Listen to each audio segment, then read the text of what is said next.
Қайырлы күн сұлулар, мен сіздермен бүгін творожный сыр қосылған салаттың рецептімен бөлісетін боламын. Ол үшін кез келген салат жапырағын қолдана берсеңіздер болады. Мен салатный лист алдым.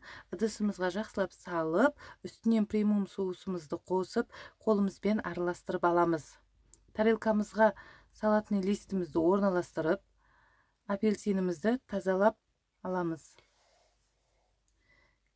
Бөліктерге бөліп аламыз.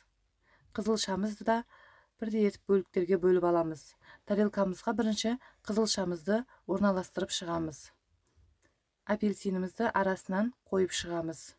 Үстінен творожный сырды қасықпен алып салып шығамыз. Рецепт ұнаса лайк басып коммент жазыңыз. Каналыма тіркеліп алыңыз. Каналымда баклаваның оригинал рецепттері бар. Қазіргі таңда дастарханның көркін ашатын рулеттердің рецепттері бар.